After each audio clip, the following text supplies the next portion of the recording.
છોટાઉદેપુર જિલ્લાના બોડેલી ખાતે બજાજ ફાઇનાન્સ કંપનીના કર્મચારી અને તેના મિત્રએ મળીને 56 લાખથી પણ વધુની છેતરપિંડી કરી હતી, જેમાં 65 જેટલા લોકો ભોગ બન્યા છે। ડિજિટલ યુગમાં છોટાઉદેપુર જિલ્લામાં સરળ રીતે બજાજ ફાઇનાન્સમાં અનેક ચીજ વસ્તુઓની લોન સરળતાથી મળી રહે છે, ત્યારે ભોગ બનનાર દરેકના આધાર પુરાવા આ બજાજ ફાઇનાન્સ કંપનીના એક કર્મચારી પાસે રહેતા હતા, જેને આધારે કર્મચારીએ લોન કરીને પૈસા પડાવી લીધા અને આ બાબતે પોલીસે ફરિયાદ નોંધતા પોલીસે વધુ તપાસ પણ હાથ ધરી છે। સ્થાનિક લોકોના માથે લાખો રૂપિયાનું દેવું આવી પડ્યું છે, ત્યારે બજાજ ફાઇનાન્સે આવા કર્મચારીને રાખતા પહેલા તકેદારી રાખવી જોઈતી હતી। બજાજ ફાઇનાન્સના અધિકારીઓએ ભલે ફરિયાદ નોંધાવી હોય, પરંતુ લોકોના નામે જે લોન પડી ગઈ છે તેની જવાબદારી કોની, એવા અનેક સવાલો ઉઠી રહ્યા છે।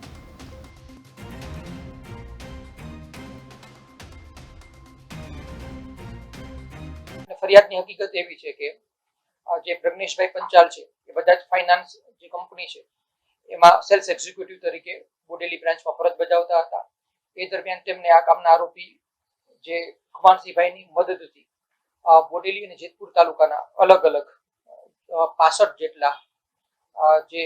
વ્યક્તિઓનો સંપર્ક કરી અને એમને જાણ કરી કે તમે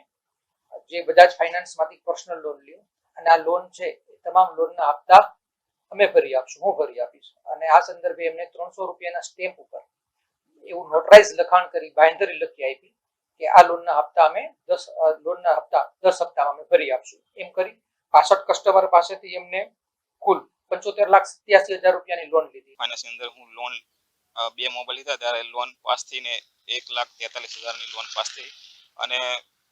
એ હું ના કીધી ત્યારે બે લોકો આયા, રાઠોડ ખુમાનસિંહ અને પ્રજ્ઞેશ પંચાલે, એમ કીધું કે તમારે લોનની જરૂર ના હોય તો લોન ઉપાડીને મને આપી દો, એવો આગ્રહ કર્યો, અને હું એમને લોન ઉપાડીને પૈસા આપી દીધા અને 35,000 મારા ખાતામાં રાખ્યા હતા કે એ લોકો હપ્તા નહીં ભરી શકે તો હું ભરીશ એમ કરીને પછી એ લોકો હપ્તા ભરવાનું બંધ કરી દીધું। એટલે આમ બજાજ ફાઇનાન્સનું જે સ્કેમ બહાર આવ્યું એના કર્મચારી દ્વારા જે સ્કેમ થયું એમાં મને ખબર છે ત્યાં સુધી, માહિતી છે ત્યાં સુધી લગભગ 60-65 લાખનું આ એક સ્કેમ થયું, અને આમાં અજ્ઞાનતાવશ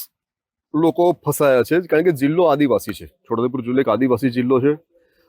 અને આવા ફ્રોડમાં સામાન્ય રીતે અભણ લોકો કે જેમની પાસે નોલેજ નથી, શિક્ષિત હોવા છતાં પણ આ બાબતનું નોલેજ ના હોય એવા લોકો પણ અંદર આવી જાય છે। અને ભૂતકાળમાં બોડેલીમાં અને છોટાઉદેપુર જિલ્લામાં ઓનલાઈન જે બિઝનેસ ચાલતો હતો એમાં પણ લોકોના કરોડો રૂપિયા ગયા।